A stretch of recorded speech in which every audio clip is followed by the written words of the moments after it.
We should do What that is every going intro. on, ladies and gentlemen? John and I are here, and we're going to talk and chat. I'm doing the same intro as I did last night on Three Geeks, man. What is going on? How are you today, Jonathan?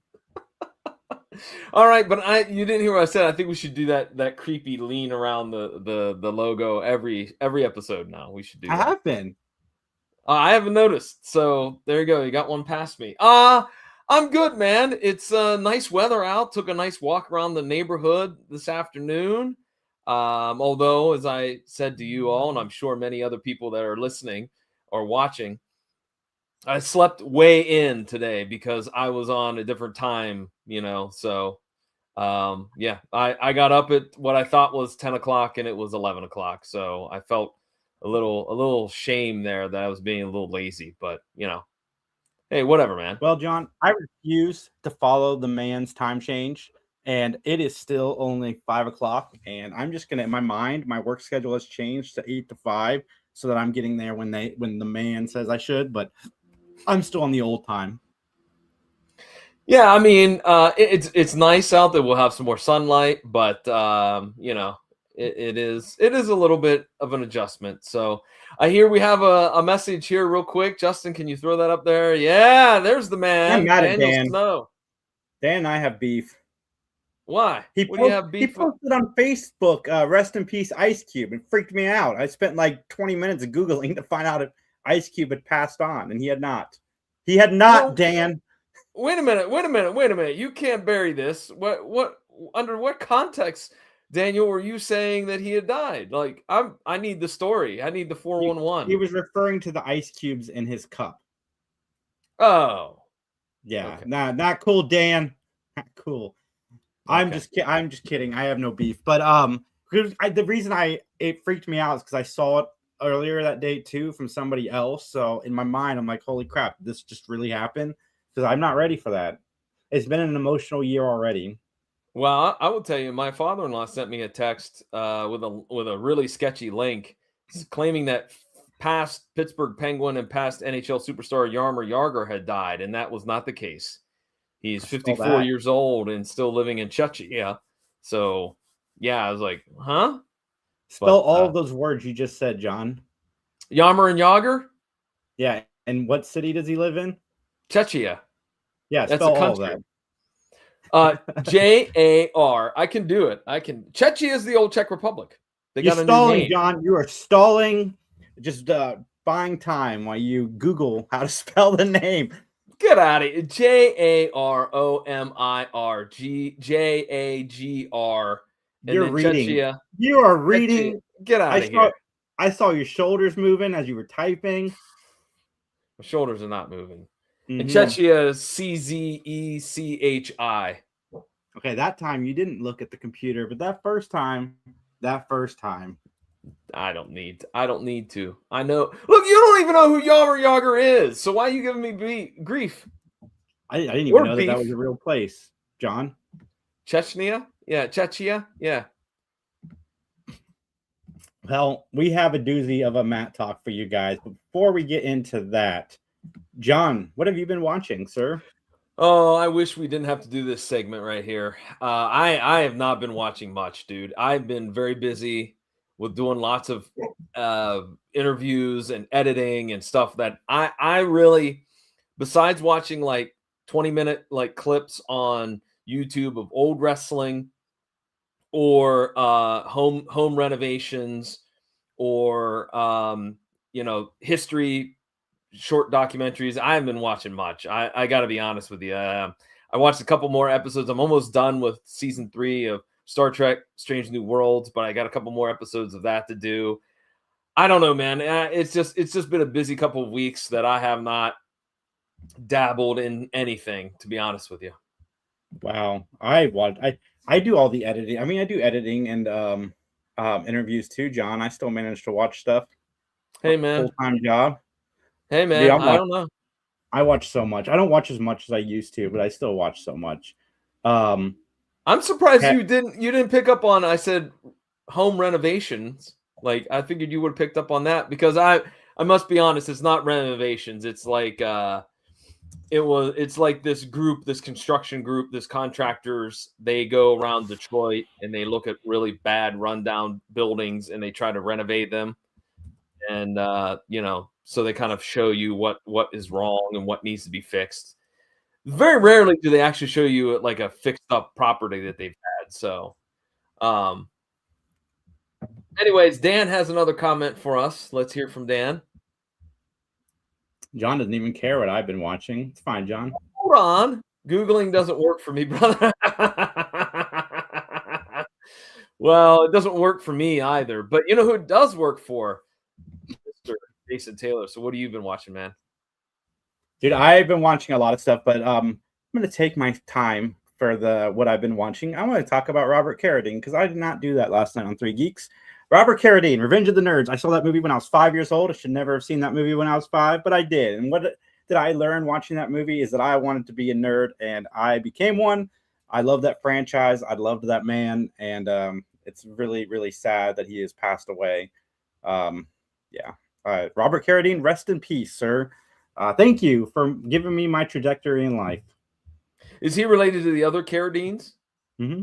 Okay, I did not know. That's why. Yeah, David, John Carradine, is there John? There's Keith Carradine. I know Keith and David. I think there's a John too. Maybe. I'm not 100% sure, but I think there's a John. But all right, nothing else that you've been watching? Dude, I've been rewatching Veronica Mars. That's been a lot of fun. So Three Geeks. So one of the goals in my life since we started 11 years ago has been screeners. I've always wanted to get screeners, and we finally have our first studio that we're working with. So we have access now to NBC screeners, and the very first one that we got was Ted season 2. Our login was messed up, so we only had it the day before. So there's a lot of rushing to get everything out in time. But I'm really glad that our first screener was Ted season 2. You guys can go check out our interviews and all of the shorts I recorded. But I'm glad, man. I'm so happy. And next week we're doing a horror movie that we have a screener to that comes out in theaters on Friday. It's called Scared to Death, and it's cool. It's been really interesting year, especially the last 2 to 3 months. Cool deal. All right. Well, then, are you ready to talk about Matlock? Yes, John, but I have a question for you first. Okay. Why does Ben Matlock look like this through most of the episode?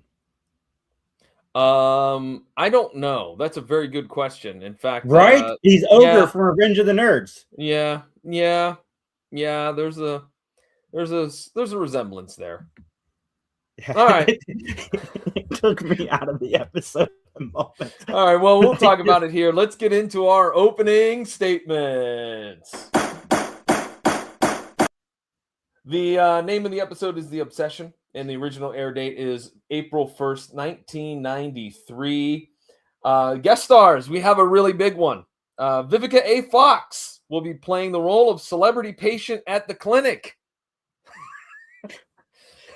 It sounds like she's not in it a lot by that description of name, but she's actually in the episode quite a bit. Right, exactly. Because I was like, oh, she's going to be in here for like 2 minutes, and that's it. Anyways, you may know her from her various, he has over 230 some odd credits, but here's just a few. Vernita Green in Kill Bill Volume 1, Misbehavin' in Batman and Robin, Jasmine Dubrow in Independence Day, True to the Game franchise as Shug, I believe is how it's pronounced, Candace on Empire, and then in all these movies that I've never heard of, The Wrong movies she were in, like The Wrong Fiance, The Wrong Husband, The Wrong whatever. I assume that they're kind of, and she has a fair amount of Hallmark movies too for the holidays. So very well known. Vivica A. Fox, again, maybe she goes on that long list of accomplished guest stars that we've had on Matlock. John, we have breaking news, and I'm going to talk about it here real quick. Jennifer Runyon from Ghostbusters has passed away. Who was she in Ghostbusters? At the beginning of the movie, when Bill Murray's character is electrocuting her boyfriend, she's the lady next to him. Oh, Okay, I vaguely remember that. I need. Can you throw a picture up? Yes, Okay, I because can. I'm still drawing a blank on her. Oh, well, Oh that's yeah, sad. it's really sad. I really liked her. She popped up in a few things. And Oh, for okay. clarity, the scene. Hold on, I can show you the screenshot from the scene. Yeah, that. Oh, okay. Okay. I vaguely remember. Okay. Yeah, All right. rest Well, in that's peace. how old was she? 60, 65, So she's young. young. Yeah. Man. Yes. It's funny, Um, man. The older you get, the young word applies to a much older age. believe that. Justin, do we have another comment? Okay. On my 14th day in a row of work, so I've been watching much minus some wrestling. I've gotten back into gaming, which has been fun. Okay, cool, man. Yeah, I think John Carradine was their dad. Okay, I was gonna say, yeah, that would make sense because I think he was an older gentleman from what I was familiar with. House Jay, arrest, waiting for his trial. That's where he's at. what, the guy that played Poindexter? Mm-hmm. What did he do? He was accused of some bad stuff, some Epstein Oh, files type stuff. oh, okay, okay, I But got you. there is some like cloudiness as to whether or not it happened. So until the trial comes on way, I'm going to withhold judgment. But yes, no, he's house arrest awaiting trial. All right, well, let's talk about our next guest star. I have no idea how to segue from that. So, anyways, next up is Mitchell Lawrence as the prosecutor. He was also, you may also know him playing the lawyer in The Hand That Rocks the Cradle. He also played Pete Kennelman on Not Necessarily the News. He also played Ben Arnold in Santa Barbara. Mason Stark on The Outer Limits. Elliot Weinstein in Cop Rock, and Mr. Gold on Dawson's Creek. And then he's had several previous appearances on Matlock. He was the same prosecutor just a few episodes ago, season 7, episode 2, When the Legacy, which of course had to do with Charlie Matlock. He also played Ned in the episode called The Vendetta, which was season 3, episode 7, where Michelle, Tyler, and Julie were held hostage at the office. And it was the first clip show, I think, that we saw. And then he was also Roger Cullen in The Umpire, season 2, episode 15. And that's where they had the softball game that ran amok and somebody was killed with a bat. And so there you go. Mitchell Lawrence certainly definitely got some good roles under his belt. And then let's talk about the last one. Richard. His name is Nicholas Pryor. I was going to call him Richard Pryor, but boy, that would be a totally different Matlock if Richard Pryor was on. Look at that, the professional mixing up a name. I did that yesterday in an interview. I called a guy named Jim John. I was reading it too, man. It was right in front of me, Jim, but the word John came out of my mouth. Well, Nicholas Pryor, not Richard Pryor, he plays the role of Dr. Paul Dodge. You may also know him as Charles Warren in Damien the Omen 2. He also played Senator, I think it's Delitzsch, in Collateral Damage. He played Joel's father in Risky Business. He was also D8 male patient in The Hunger Games Mockingjay #1. He played Oznik in The Falcon and Winter Soldier. He also played Marcus Mooney in Constantine, John Callahan in NYPD Blue, and Victor Collins on Port Charles, and over 160 other credits to his name. Now, being a horror connoisseur, what were your thoughts on Damien the Omen 2? I think that's the one I like the most. Do you remember Charles Warren, the character? No, but I think I've only seen them all one time. I don't. The only movie in that franchise I like was the one that that I love was the one that came out a couple years ago, like The First Omen. I like that one a lot. Yeah, I'm not a huge fan, but the second one was my favorite. Okay. Just because there's a moment in the second one where he realizes he's who he is, and he deals with it for a second. I kind of wish that they had focused more on that, but it quickly just turned evil, and that was the movie. But yeah, I'm not a huge fan of those movies. Okay. All right. With that, then, Jason, it's time for me to ask you a very important question. Really, the only question that matters. Are you ready to give your opinion, solely your opinion, and only your opinion? So help you. I do, John. Let's testify. Let's testify.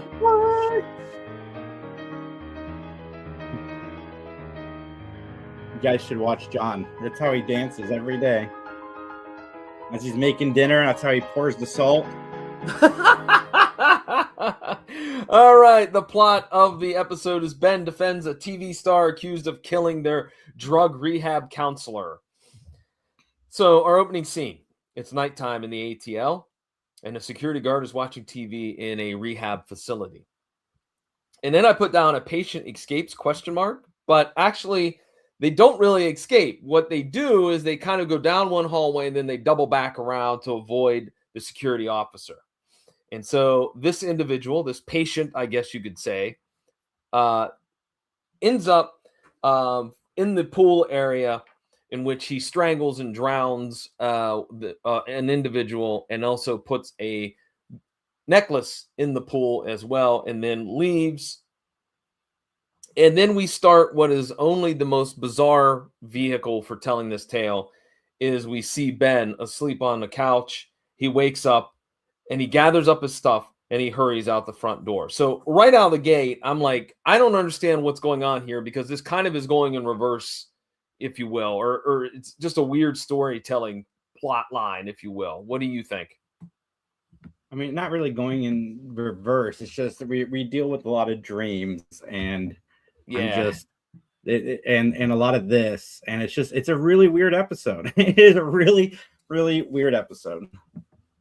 Well, we cut to a scene in the courtyard where Leanne is speaking to the clients. One of the clients is, of course, Mr. Landis, Terry, I believe, and a blonde woman who's never introduced, and she's just there because she's pretty, I guess, because that's the only reason why she was there. She did nothing else in this episode.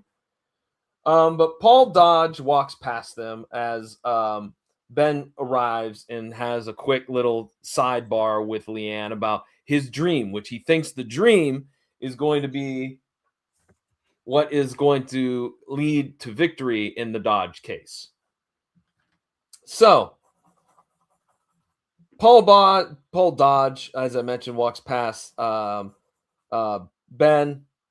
and again, Leanne kind of runs down facts. She's like, look, Dodge went down one of the wings, either the east or the west wing, and he has to pass by that security guard, and he'd have to do it a couple of times. So there's no way Dodge did the murder.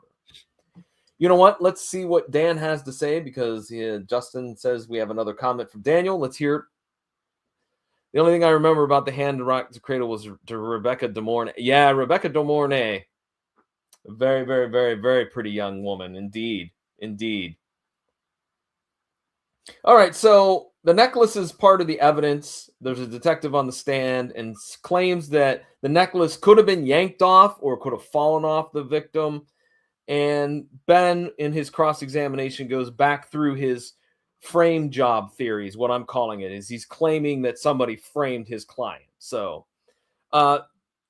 Jason, what do you think so far about this whole courtroom? I had a dream, and this is what is going to come to fruition for Matlock. What do you say? The lesser known, I have a dream. I thought it was. I don't know, man. I'm kind of like. I don't know. I'm confused, I guess, is the word I'd use at this moment in this episode. All right. Well, enter Vivica A. Fox. She's the next one to be on the stand. She testifies that Landis was mad about the fact that news stories from this rehab center keep getting leaked to the tabloids, right? And so Dr. Rafferty, who was the victim of the drowning, he was the leak. And so Vivica says that things kind of got a little bit heated between Landis and Rafferty. And so Ben comes for the cross-examination, and again, he's all about that frame job that he's claiming is his theory. And we do get outside the courtroom, we do get Leanne being quite a bit concerned about her dad, which we're going to see that throughout this episode, and I think that's a highlight, to be honest with you. What say you? Yeah, I guess. Sorry, guys. I'm distracted by a cat that wants some attention now. So yeah, John did not take his Ritalin before the episode. No. I am not on anything like that. So, anyways, you know how Leanne knows her dad's not feeling good? It's not himself. He passes up a hot dog vendor. I know, that was fun. That was funny. That was good. That was very good. So then we cut to a scene where Leanne comes home and she finds Ben asleep on the sofa again. And so Ben says, I'm going to go speak to this security guard, right? Because he's claiming that he never left his post. Well, before Ben can get up off the couch, all of a sudden he collapses and 911 is called. And so we cut to a scene where Ben is in the hospital. Leanne and Ben argue about his health. Luckily, there's no heart ailments, but they don't really know what caused him to faint. All right. So they are going to keep him at the hospital overnight to make sure everything's good. Which he is unhappy about. Well, yes, he's very unhappy about. And Ben and Leanne talk about the case. And this is where you talk about the Revenge of the Nerds storyline, if you will. So Ben in this dream is Dr. Dodd. Like, it doesn't make sense, like, what they're doing. Like, I don't get it. I don't understand. Yeah, no, that's exactly what he is. He is the doctor from the episode. Yeah, but it makes I don't know. It seems really weird. And so both Leanne and I guess we could call him Dodge, they go to the pool. An envelope is given to the guard, and the timestamp on it is the alibi that Dr. Dodge has. And again, because it's time-stamped, Dodge can't just go several times past that guard. So there's something going on there with that, going from I forget if it's the East Wing to the West Wing or vice versa or whatnot. That's the big linchpin for this whole theory of Ben's. Mm-hmm. All right, Ben wakes to Leanne in the room, and she's like, you got to get this case out of your system, right? And she's talking about how much she's concerned about him. And here's where I wrote, this is a great example of the chemistry between Leanne and Ben. They fantastic, wonderful. Like, I really believe she was very concerned about her father. Well, Cliff arrives at Ben's home, and Cliff has been conned to go undercover at the rehab place thanks to Leanne. We cut to another scene where Vivica A. Fox again is interviewed by Leanne. And again, they talk about how Rafferty was selling out his clients, by giving their dirty laundry to the newspapers. And Cliff, there's a funny scene where he's actually, all of Cliff's stuff is really good. I got to be honest with you, because he's supposedly an addict, and he's like, I'm going to give it away that I'm not an addict. But Leanne's like, you're so fidgety and anxious all the time that it's going to fit right in. And indeed it does. Like, he's admitted to the facility, and then while he's by himself in the doctor's office, he starts snooping, and he gets caught. He's like, I'm sorry. And the doctor's like, I expected you to do that because you're an addict, Mm-hmm. And so I dug the storyline with Dodge and Cliff. One thing that Cliff does not enjoy, though, is as he finds out when he goes to his room that the windows and the doors are all locked for, quote, his safety, end quote. Yeah, he hates that.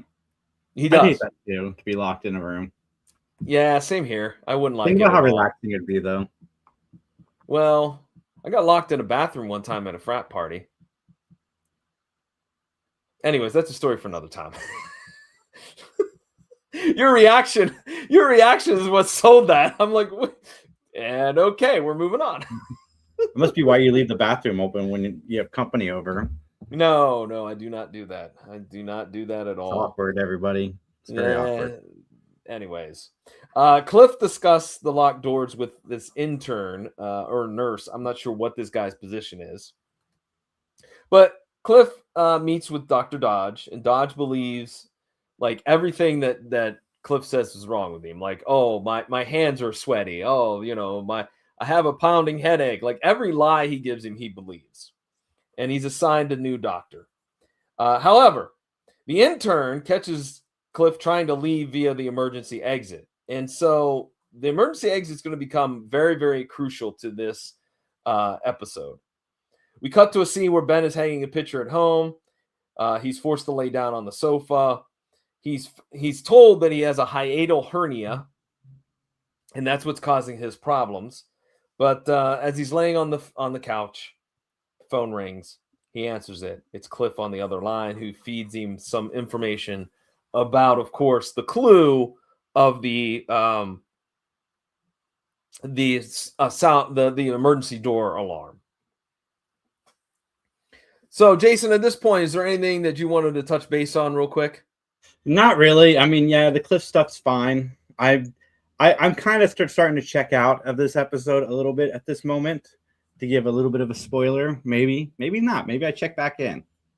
We'll have to wait and see. I'm just thinking I want to go watch Revenge of the Nerds too. It's like what this show has got me doing this entire episode. Well, we got to another scene where Ben has another dream. He delivers an envelope to the guard. The alarm goes off. The guard goes to check on it. Dodge then slips into the pool, drowns Rafferty, and then Ben awakens. And Leanne is currently getting dinner ready, so he gets dressed and leaves. And he shows up in Dodge's office looking disheveled. And I'm like, Ben, as old as you are, I wouldn't be messing with this guy because he could commit you. You know what I mean? Yeah, no, that's a good point. I didn't think about that. Yeah, yeah, that would not be a good idea. But Ben interviews Dodge and basically says that the alarm has been faulty for weeks now. And so Dodge basically opened the exit either in the east or west wing so that then the security guard would have to go down that hallway and shut it off. Meanwhile, Dodge slips out into the pool area, drowns Rafferty, and slips back unnoticed to his room. And then we got somebody that's going to provide an alibi, and this is Zoe. She is Dodge's alibi because she was in session for most of the night. Okay. First of all, this is not where I thought this was going. I thought that Zoe was going to be romantically linked to Dr. Dodge, and that's why she's lying for him. Because it's later revealed that she says, oh, no, he left for like 20 minutes in the middle of our session. So, like, I was like, why is she lying then at the beginning? Like, she never mentioned that. I don't know. Maybe because, I don't know. I have no idea. I don't have an answer for you. But, man, well, that Dr. Dodge would be lucky if he... He'd get lucky if he what? If Zoe. No, I'm saying that if he was having a thing with her, like that'd be one lucky guy. Oh, okay, all right, okay. You fancied Zoe, didn't you? I mean, did you see the doc? He'd be very lucky. Hashtag Doc is ugly. Anyways, Leanne shows up. And Ben's like, I don't know, hon. I think that maybe indeed, Dr. Dodge didn't do it. So Leanne is at the swimming pool in the next scene, and she's with this old man whose name is Sam. He's the chef there, and he tells her about the thermometer because he used to be able to read the old one because it had bigger numbers, but somehow something happened to that one, and he replaced it with this new small one, right? And so he wants to know why it was replaced. And so Leanne rushes back home where Ben is not feeling good. And she's like, I have evidence that Dr. Dodge did it. And so we cut to the courthouse. Dodge is on the stand. He's being questioned about the leaks. Rafferty, it is established, is the leak of all the dirty laundry. And that Dodge had to kill him because his business was going to suffer if indeed the word got out that he was not being confidential with information. Zoe is ready to testify that Dodge left the session, as I mentioned, And Dodge claims that he had to stop by his room to make a phone call. That's why he was gone for like 15 minutes. So Ben runs down his same theory that he's had this entire season. And Sam is ready to testify about the thermometer. And the thermometer was part of the struggle in the fight. And Dodge ran from the swimming pool with the thermometer. And he had to get rid of it. He couldn't just throw it in a garbage can where it would be noticeable. So he kept it. He ran into his room. He threw it underneath his bed, or underneath his mattress, excuse me. And what do we know? We find that there are fibers in the bed or the mattress that contain mercury. And so therefore, Dr. Dodge did the crime. And then we cut to Landis answering some questions outside the courthouse. And then Ben, Leanne, and Cliff all watch him give his spiel. And then Ben buys everybody a hot dog. So there you go, ladies and gentlemen. That is the obsession. Jason, is there anything you want to mention before we get to our closing statements? The world's quickest episode of MatTalk, everybody. I mean, no. Well, I mean, let's go ahead. Let's get into it, shall we? Let's get into our closing statement. This is the part of the podcast where John and I will rate the show on a gavel system. 1 gavel means 5 gavels means we absolutely loved it. And all negative 30 gavels, John is buying all of our MatTalk listeners a hot dog. John, what do you rate the episode? I would gladly do that for all of our viewers, to buy them a hot dog. Man, I gave it a 3. It just, I didn't like the dream sequences. I didn't like the unknown characters that were there. Like, for an example, the blonde lady with Terry Landis and Zoe. I didn't dig those. I did think that it was many touching scenes with Leanne and Ben, and I gave Cliff a positive for the way in which they portrayed Cliff being kind of a little bit undercover and being wacky and whatnot. So, Jason, what about you? I had the episode of 2. Did you get it right? No, far from that. I gave you. I thought right. You were okay. I got you right. I'm very really happy about that. Yeah, okay. But, well, I said that you gave it a 5. A 5? Yeah. Did you watch the same episode I watched? The reason it gets a 2, I almost gave it a 1, is because, like you said, you convinced me the Cliff stuff was pretty good. The stuff with Ben and his daughter was all right. And kudos for trying something different. It just didn't work for me. Yeah, I'm sorry. A 2? Yeah, 2. I'll just stay with 2. A 5. No, because I thought you were going to find it so delightful that it was so wacky and different that's why you were going to go with a 5. Justin, I was dancing because I guessed him right. Okay. All right. Well, with that, Jason, how are things going with the 3 Geeks podcast? You know, I know Elizabeth is watching us right now, and she has not said hello to us because she sent a little laughing face, but no, like, hi, how are you guys doing today? Elizabeth, we're doing great. We miss you, and we got to get you on again. Wait a minute. Why are you giving her a hard time? Maybe she's busy. She's busy, man. I mean, you can say hi. Oh, come on. Liz, I apologize. The statements made by Jason Taylor do not reflect the... They do. They reflect the opinions of MatTalk. Anyway, you guys can find me not watching this episode at 3 Geeks Podcast, at 3 Geeks J on all social media. We got so much going on this week. I don't even know where to begin. Guys, just tune in. Every day this week at noon, we have interviews dropping. Saturday at 7, 3 Geeks are live. And yeah, it's going to be a good week. All right. Well, the PVDcast is my own personal podcasting project, which can be found at pvdcast.com. You know what? Liz, I'm standing up for you. I think that was rank of him to call you out on this. She knows that we love her, and you could be doing 4 things, Liz. Daniel Snow says, wait a minute, put that back up. 4 stars. I would have given it 5, but it wasn't the Tokyo Dome. We need to get Dave Meltzer on the show. That's what we need to do, right, Daniel? Anyways, where was I? Anyways, wrestling jokes get me all, discombobulated. Yeah, the PVD cast is my own personal podcasting project. It has nothing to do with these people all being in bed together. This is what bad episodes end up influencing us with. Anyways, yeah, right now, got a great conversation with a filmmaker by the name of Nick Leisure. He's got a new movie out, coming out, on March 20th called Golden. It stars Brian Austin Green, and we have a great little discussion about filmmaking. So check it out over at pvdcast.com or wherever you find great, awesome podcasts. Yeah, we have him coming on 3 Geeks too very soon. Yeah, he's a cool dude, and the project is really cool as well. So yeah, check it out. Well, everybody, I hope that you guys find another episode of Matlock to watch, because they're all mostly good except for this one.